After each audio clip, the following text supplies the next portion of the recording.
الحمد لله رب العالمين والصلاة والسلام على أشرف الأنبياء والمرسلين نبينا محمد وعلى آله وصحبه أجمعين وبعد. Nous terminons بإذن الله تعالى وبعونه سبحانه الرسالة intitulée صريح السنة للإمام أبي جعفر محمد ابن جرير الطبري رحمه الله تعالى. On s'est arrêté à la 5e question. المسألة الخامسة. يقول المؤلف رحمه الله القول في الإيمان وزيادته ونقصانه. Donc cette cinquième question concerne notre croyance concernant l'iman, la foi, son augmentation et sa diminution. زيادته ونقصانه نقصان الإيمان. وأما القول في الإيمان هل هو قول وعمل وهل يزيد وينقص أم لا زيادة فيه ولا نقصان. Donc il pose les bases de cette question et qui est la suivante: est-ce que notre croyance, notre parole concernant l'iman est de dire que la foi c'est une parole, c'est parole et acte, et est-ce que c'est de dire qu'elle augmente et qu'elle diminue, ou alors qu'il n'y a pas de diminution et qu'il n'y a pas d'augmentation. Et sous cette forme-là, on va comprendre la divergence qu'il y a eu entre les gens de la sunna et les gens de l'innovation. Sachant que l'iman huwa qawl wa huwa amal. C'est pour cela que va dire l'imam al-Tabari fa inna as-sawaba fihi qawlu man qal huwa qawlun wa amalun yazidu wa yanqus wa bihi ja'a al-khabaru عن جماعة من أصحاب رسول الله صلى الله عليه وسلم وعليه مضى أهل الدين والفضل. Ensuite il va dire donc que la vérité et la réponse que l'on apporte à ces questions conformément à la voie des gens de la sunna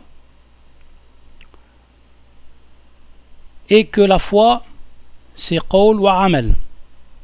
C'est une parole, la foi c'est parole et acte. La foi c'est parole et acte, et elle augmente et elle diminue. Qawlun, donc al-qawl, la parole est de deux catégories. Qawl al-qalb, donc la parole du cœur. La parole du cœur qui est al-iqrar wa tasdiq. La parole du cœur qui est al-iqrar, le fait d'attester, le fait de reconnaître, wa tasdiq, qui est le fait de croire. At-tasdiq, le fait de croire.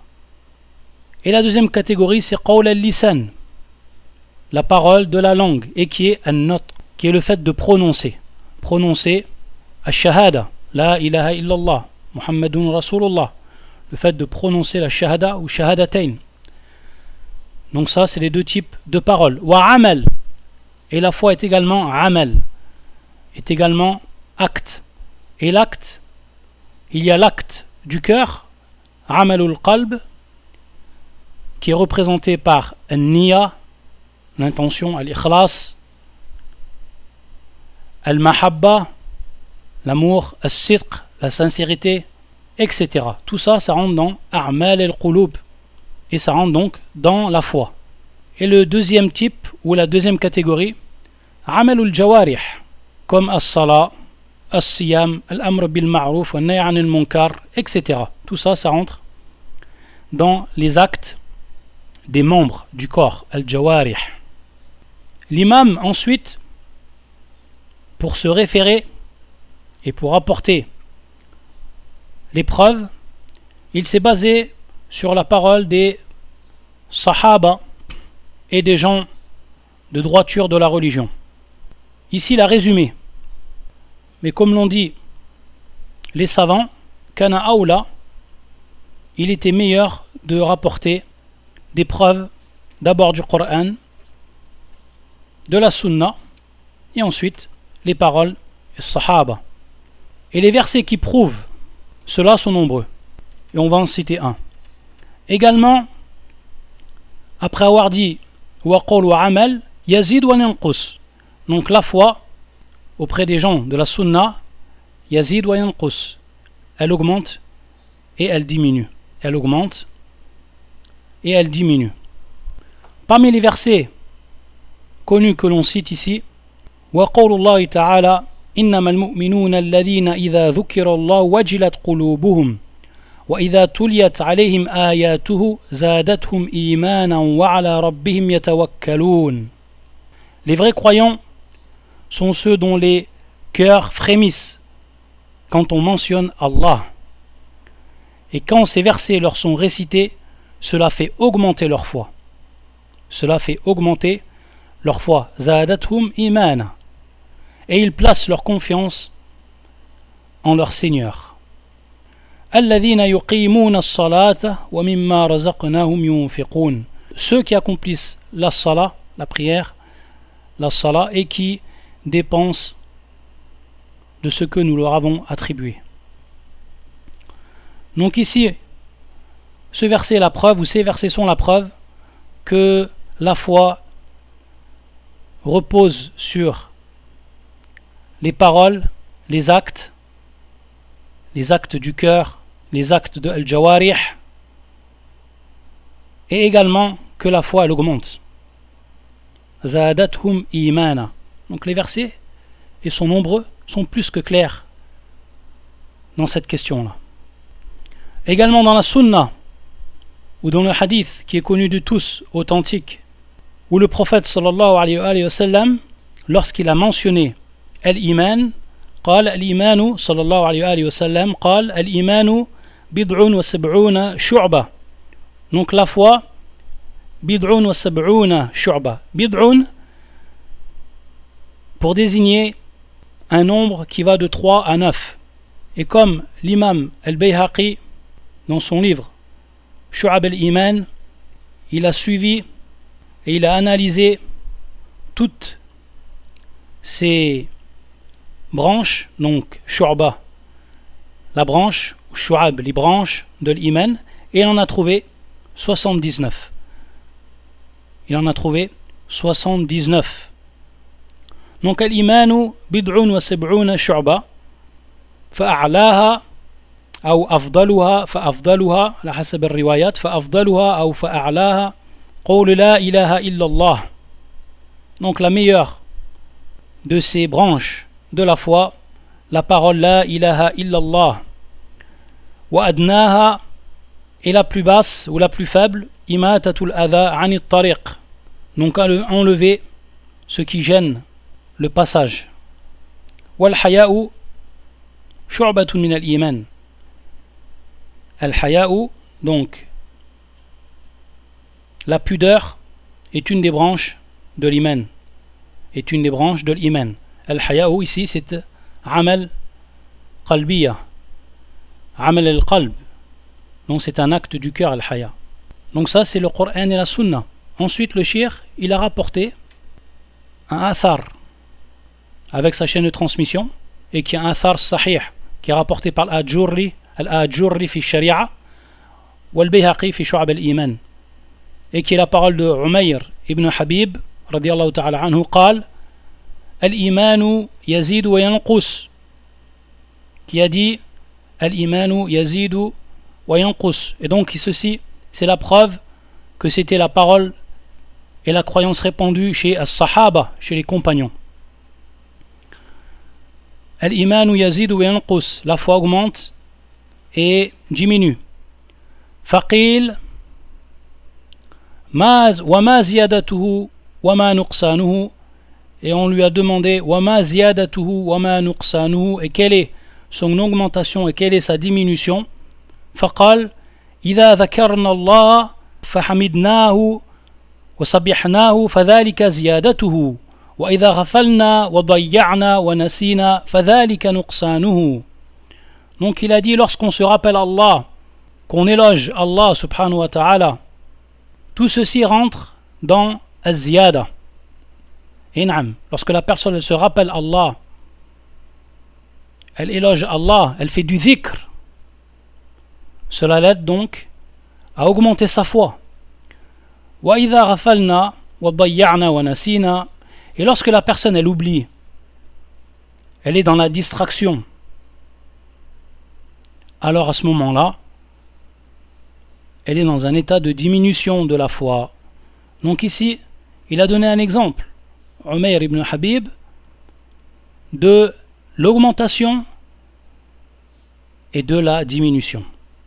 Ensuite, il a rapporté encore un athar, et qui est également avec une chaîne de transmission Hassan, rapporté par Lalaka'i ou d'autres, et dont Al-Walid ibn Muslim dit qu'il a entendu de l'Awza'i wa Malik ibn Anas wa Sa'id ibn Abdel Aziz, donc parmi les imams des tabi'in,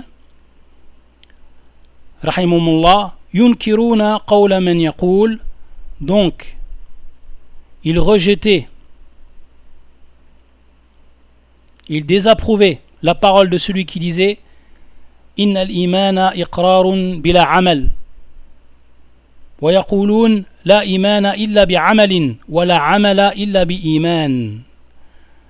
Donc ça, c'était la parole des grands a'imma, des grands imams comme Al-Awza'i wa Malik ibn Anas wa Sa'id ibn Abdel Aziz, ce qui prouve donc que c'était la parole qui était également répandue et connue parmi les tabi'in, également ceux qui les ont suivis, donc après les sahaba, et qui réfutaient ceux qui disaient que l'iman c'est uniquement l'iqrar, c'est uniquement le fait de reconnaître, d'attester, bila amal, sans qu'il y a d'acte, sans que l'acte fasse partie de l'iman. Et il disait la imana illa bi amal, il disait il n'y a pas de iman sans acte. En'am, car celui qui a la foi, automatiquement cette foi doit être accompagnée d'actes. Car al-iqrar wa tasdiq, le fait de reconnaître, le fait de croire, doit être obligatoirement accompagné de amal, yani de l'acte, de l'action. Sinon cet iman serait comme l'iman, la foi de Iblis ou Pharaon. Eux ils ont reconnu, eux ils ont su, ils ont cru que Allah Azza wa Jal c'était le Seigneur et qu'on devait lui vouer l'adoration, mais ils ont refusé de se soumettre par l'acte. Ils ont uniquement reconnu cela fi batinihim, na'am, fi batinihim, à l'intérieur d'eux-mêmes. Lakin, ils n'ont pas concrétisé leur foi par l'amal. Lianna al-iman la budda an yatahaqqaq bil amal. La foi doit être automatiquement concrétisée par l'acte. Et c'est pour ça qu'Allah Azza wa Jalla, lorsqu'il a parlé de Iblis, il a dit illa Iblis aba wastakbara wa kana min al-kafirin. Lorsque Allah a demandé de se prosterner devant Adam, il a refusé. Il s'enfla d'orgueil. Wa kana min al-kafirin. Est-ce que cela veut dire que Iblis ne reconnaissait pas, ne croyait pas en son fort intérieur qu'Allah Azza wa Jalla est le Seigneur des mondes et c'est à lui qu'on doit lui vouer l'adoration et l'obéissance, mais il est sorti de la foi, il est rentré dans le kufr car il refusa et il s'enfla d'orgueil d'accomplir l'acte. Il refusa d'accomplir l'acte et il s'enfla d'orgueil. De même pour Pharaon, wastakbara huwa wa junuduhu fil ardi bighayri haqq. De même, Pharaon, il s'est enflé d'orgueil, lui et son armée, fil ard, bighayri haqq, sans droit. Donc, tous ces gens-là se sont enflés d'orgueil devant l'acte, et donc leur foi n'a pas été concrétisée. Et donc ils n'ont pas eu al-iman. Et c'est pour cela donc qu'il disait as-salaf la imana illa bi'amal. Il n'y a pas de foi sans l'acte. Wa la amala illa bi-iman. Et de même, l'acte doit être accompagné de al-iman. Car sinon, ce serait comme les actes des munafiqin. al-munafiqin qui priaient, qui jeûnaient, etc., mais qui n'avaient pas la foi. Et donc, il faut que l'amal, bien entendu, soit accompagné de al-iman.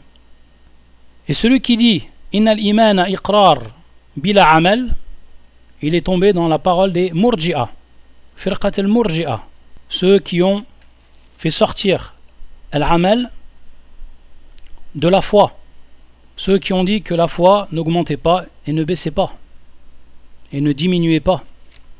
Wal-murji'a arba'atu asnaf. Al-murji'a sont de 4 catégories. La pire de ces catégories, c'est al-jahmiya, qui disent que al-iman mujarrad al-ma'rifa fil qalb. Ils disent al-iman, la foi, c'est uniquement connaître le Seigneur en son cœur. Wal-kufr عندهم جهل الرب بالقلب, c'est être ignorant de son Seigneur par le cœur. Ayadan billah. Donc, dans ce ta'rif, dans cette définition de la foi, on voit que Iblis, el Yahoud, les Juifs, Abu Talib, Pharaon, tous rentrent dans Musamma al-Iman, rentrent dans la foi. وهذا أفسد القول.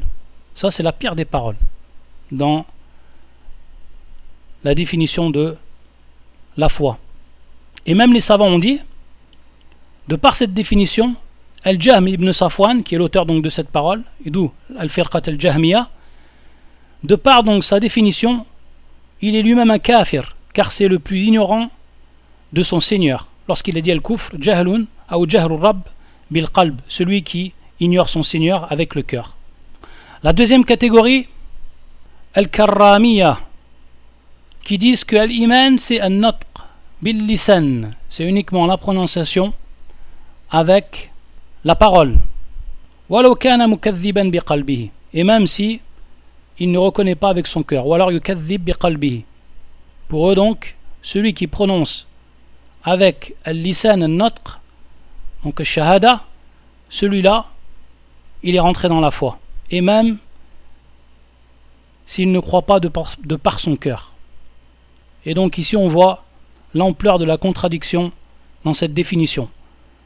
Ensuite, la troisième catégorie, al-Maturidiyya wal-Asha'ira, qui voient eux que al-Iman c'est at-tasdiq bil-qalb faqat.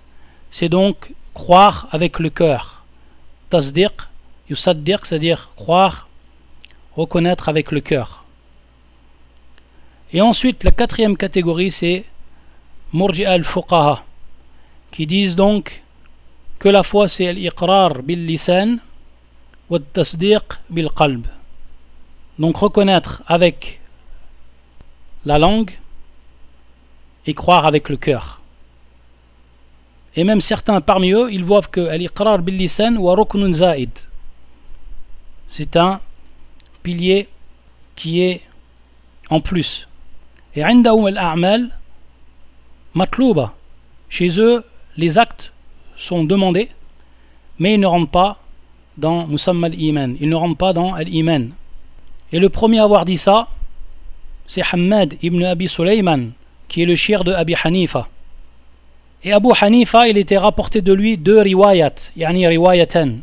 Comme cela a été pris donc de Ashabi, ceux qui ont pris la science et qui ont été dans son madhab à l'imam Abu Hanifa. Et ceux qui ont dit, et c'est ça le jumhur ashabi, qui ont dit que al-iqrar, yani la foi c'est l'iqrar bil lisan wa tasdiq bil qalb faqat. Ils ont dit donc que l'a'mal hada shay'un matloub, yani c'est demandé mais zaid an al-iman. Et une autre version qui voit que c'est uniquement tasdiq bil qalb sans al-iqrar bil lisan, qui est donc ici le rukn al-zaid, ce qui est en plus. Mais la plupart de ces disciples ont vu donc que c'était l'iqrar bil lisan wa tasdiq bil qalb. Malgré que eux, ils voient que l'a'mal, donc al-wajibat, ils voient que ce qui est obligatoire, ça reste obligatoire. Ou al-muharramat, ce qui est interdit, ça reste interdit. Et que également, les actes, on les appelle bir, taqwa, mais on les appelle pas iman. alors que les gens de la sunna, ils appellent les actes iman ou également bir wa taqwa. Donc ils ont été à l'encontre ici des gens de la sunna dans l'avd, la bil ma'na. Walakin, il n'est pas permis d'aller à l'encontre du livre et de la sunna, que ce soit fil ma'na, que ce soit fil lafz, que ce soit dans le sens et que ce soit dans les termes. Et eux, ils ont été en contradiction dans les termes, fil lafz. Et donc cette quatrième catégorie, on les a appelés murji'a al-fuqaha. D'où donc les 4 catégories. Ensuite, on passe à la 6e question, et qui est al-alfaz al-ibad bil-Qur'an.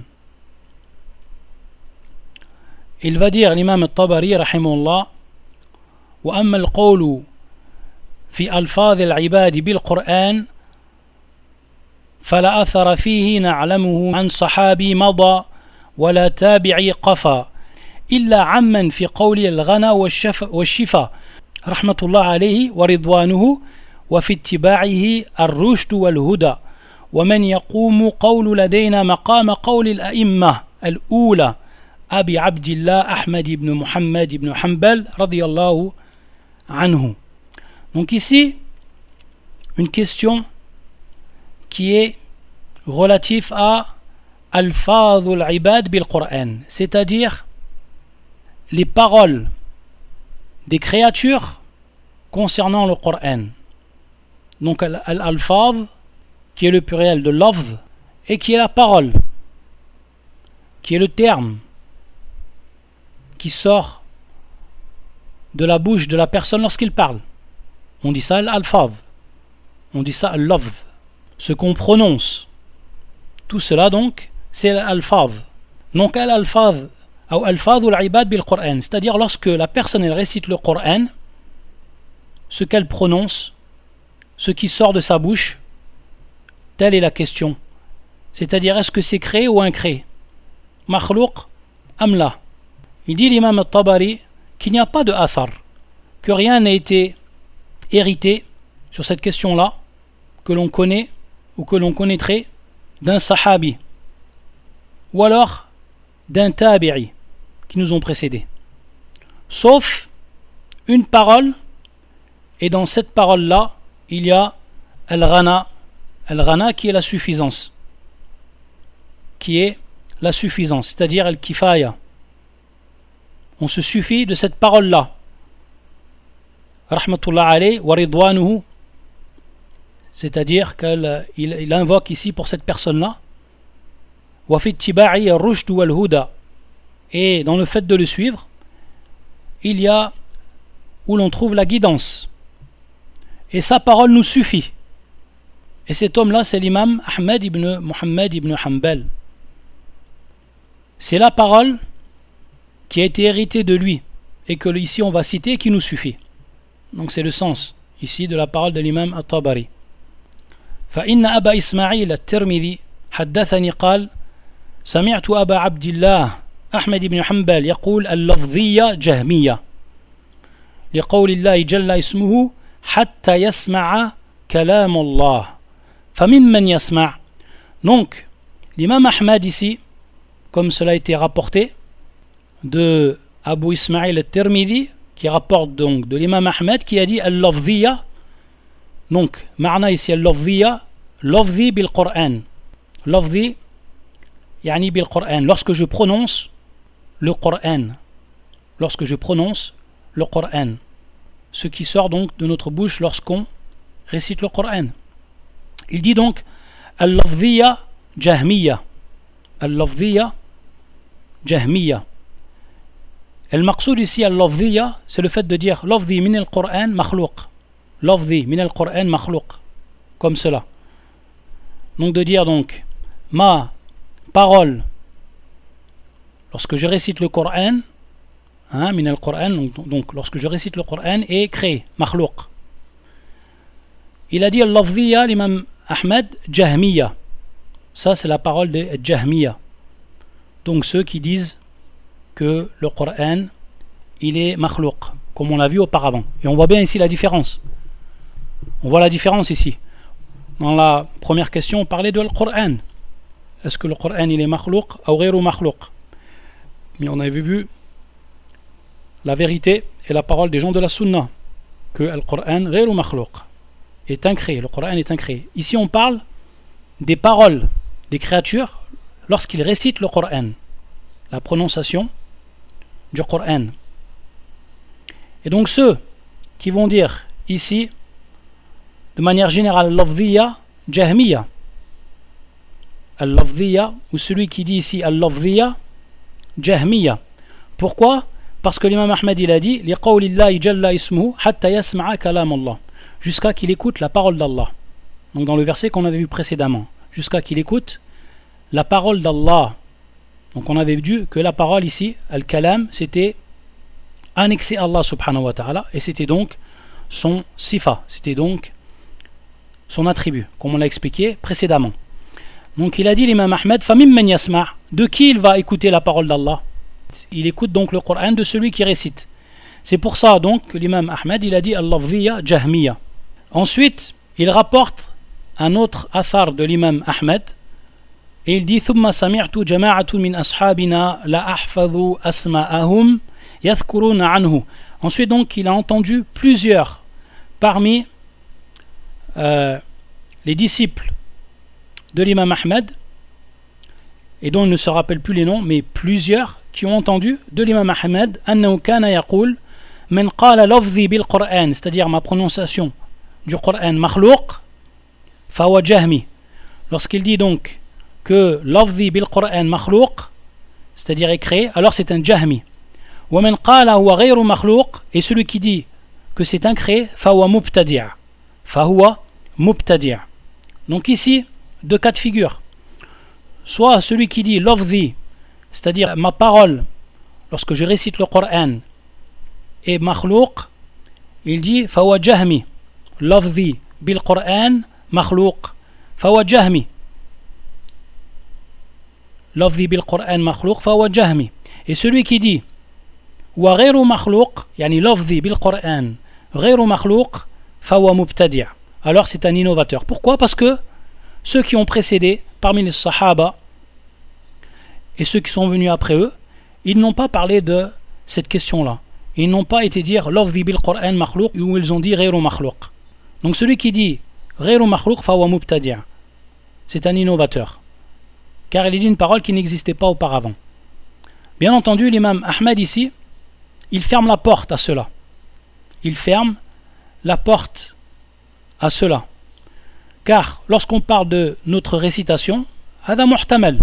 Lorsqu'on parle de notre récitation, hada muhtamal, c'est-à-dire on peut vouloir dire la parole d'Allah Azza wa Jalla en elle-même, ou alors on peut vouloir dire la prononciation à elle-même, c'est-à-dire ce qui sort de notre bouche dans le sens, yani les actes, comme l'air qui sort, etc. de notre bouche lorsqu'on récite. Tamam. Donc c'est pour ça que les salafs ne sont pas rentrés dans cela, ils n'ont pas détaillé dans cela. C'est pour ça que celui qui va dire wa makhlouq fa huwa jahmi, et celui qui va dire ghayru makhlouq fa huwa mubtadi', alors c'est un innovateur, car il était dire une parole qui n'était pas présente chez les salafs. Donc regardez leur attachement ici à se restreindre à ce qui est venu des salafs.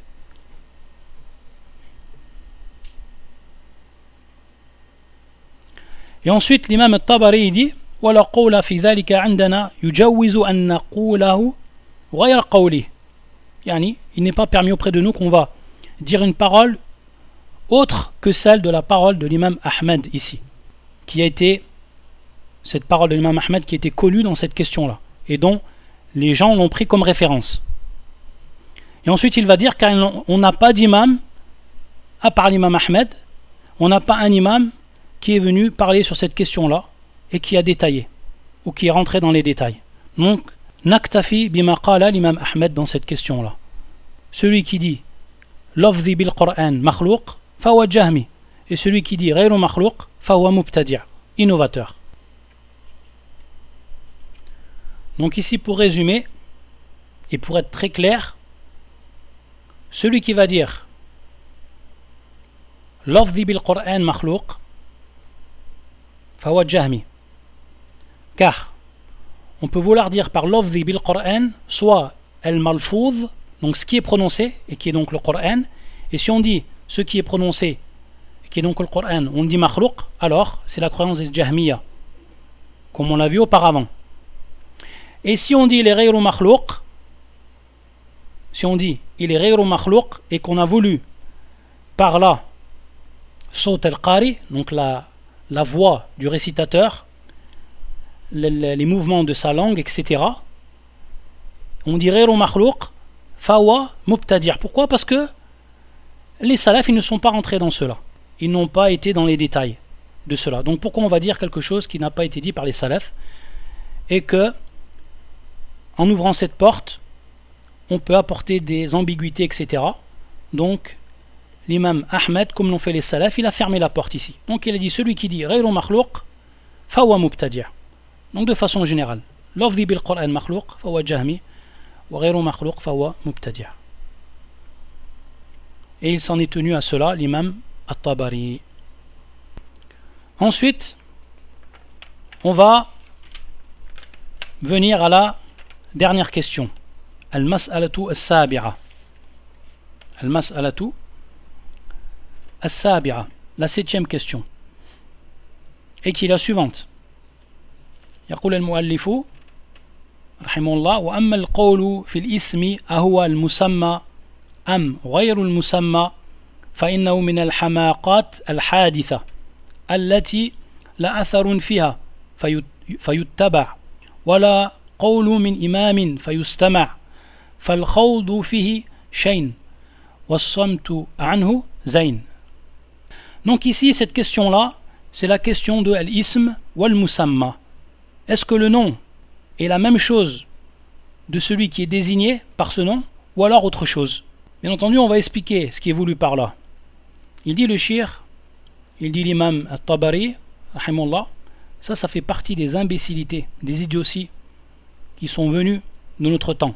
Yani al-haditha, yani de son temps, qui sont apparus après, bien entendu, bien après, qui sont apparus. Des imbécilités.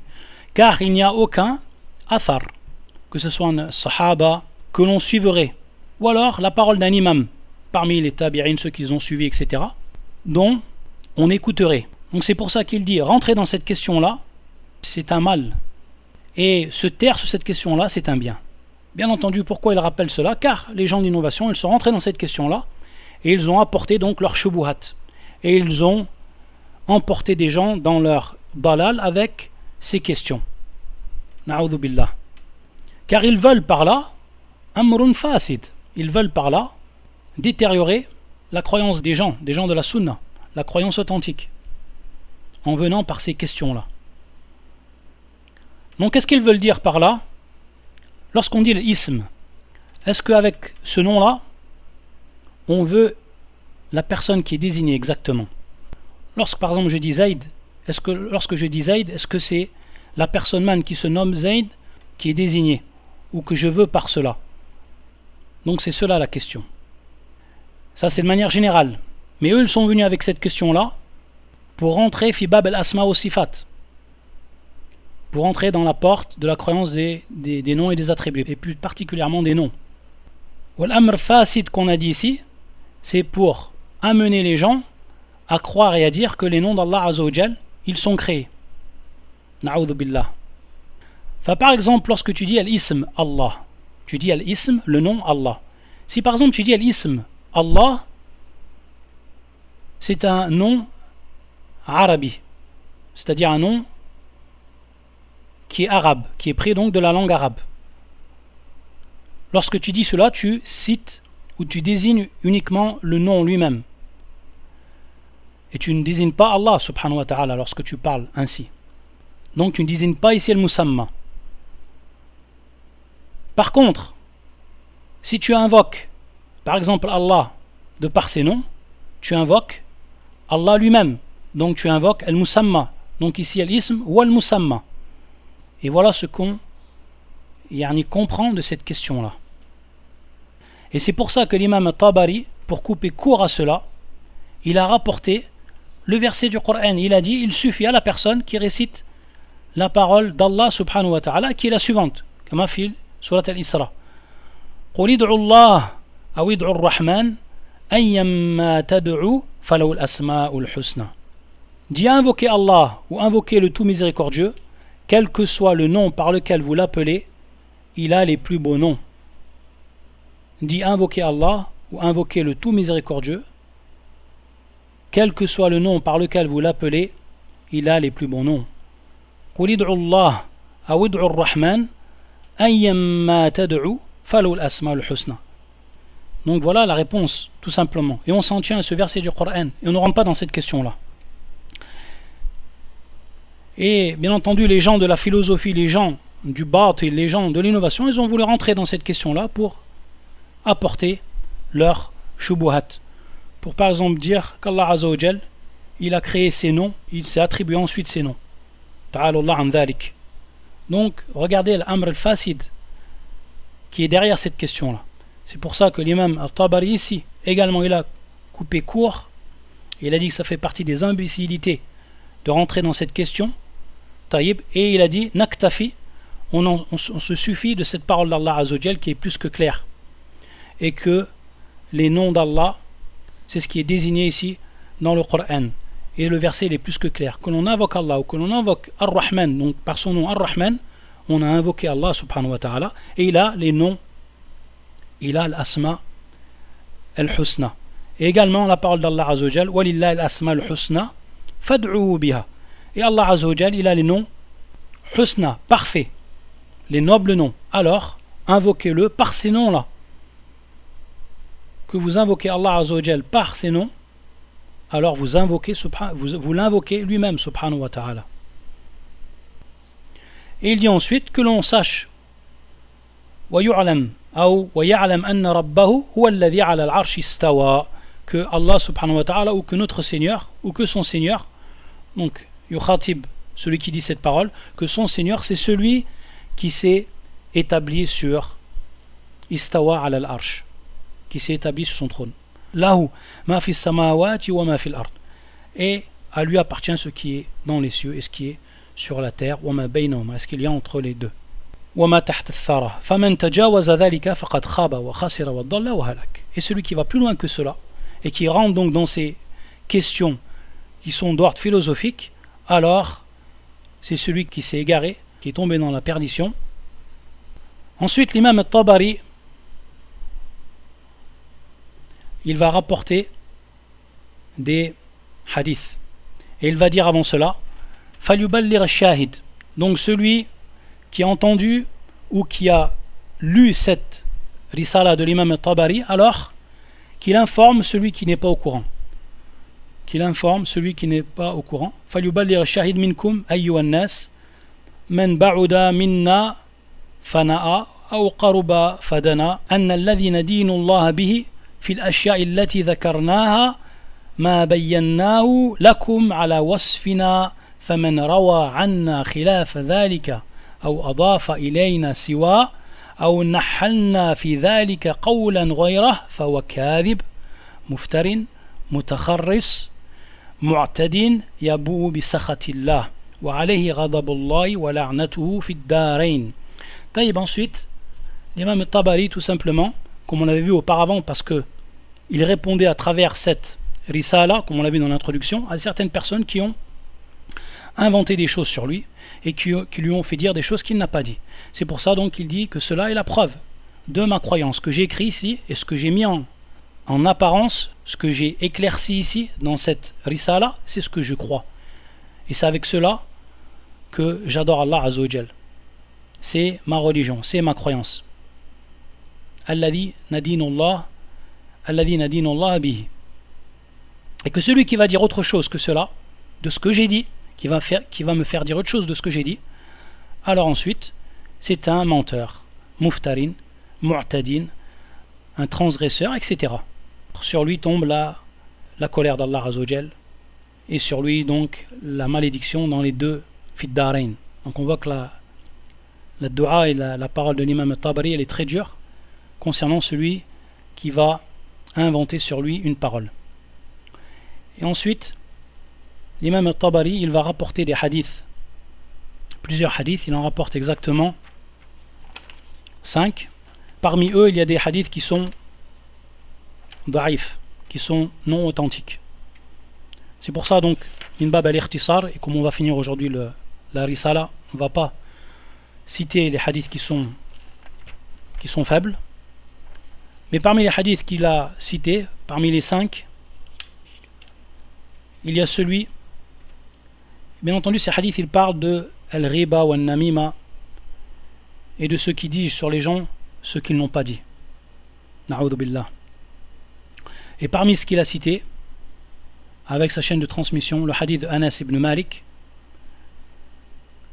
où le prophète sallallahu alayhi wa sallam a dit Lamma urija bihi marartu biqawmin lahum athfarun min nuhas يخمشون صدورهم فقلت من هؤلاء يا جبريل قال هؤلاء الذين يأكلون لحوم الناس ويقعون في أعراضهم. Donc lorsque le prophète sallallahu alayhi wa sallam urija bi, donc lorsque le jour donc de l'Isra wal Mi'raj, lorsque donc il est monté au ciel, le prophète sallallahu alayhi wa sallam, il est passé devant des gens qui avaient des ongles de nuhas, de cuivre, yakhmishuna sudurahum, qui griffaient, donc avec force, qui griffaient donc leur sudur, c'est-à-dire leur poitrine. Faqultu man haula ya Jibril, donc le prophète sallallahu alayhi wa sallam, il a demandé à Jibril qui sont ces gens-là. Il a dit c'est ceux qui mangent yakuluna luhum an-nas, ceux qui mangent la viande des gens, qui font le riba, qui font an-namima wa yaqa'un fi a'radihim, et ceux donc qui touchent l'honneur des gens, qui parlent sur l'honneur des gens, qui salissent l'honneur des gens. Donc ces gens-là, leur punition, c'est ce qui a été vu par le prophète sallallahu alayhi wa sallam. Donc ici, l'imam al-Tabari, il rappelle à ceux qui tombent fil riba, fil namima, à ceux qui disent ou qui font dire aux gens ce qu'ils n'ont pas dit, etc., que leur châtiment qui les attendent, c'est cela. Que le wa'id, c'est cela qui les attendent après cette vie d'ici-bas. Que ce soit fil barzakh ou que ce soit dans l'au-delà. Il a également rapporté un hadith qui est Hassan li ghayrihi, ma'a shawahidi, et qui est le hadith de Abi Barzat al-Aslami, قال رضي الله تعالى عنه قال قال لنا رسول الله صلى الله عليه وسلم يا معشر من آمن بلساني ولم يدخل الإيمان قلبه.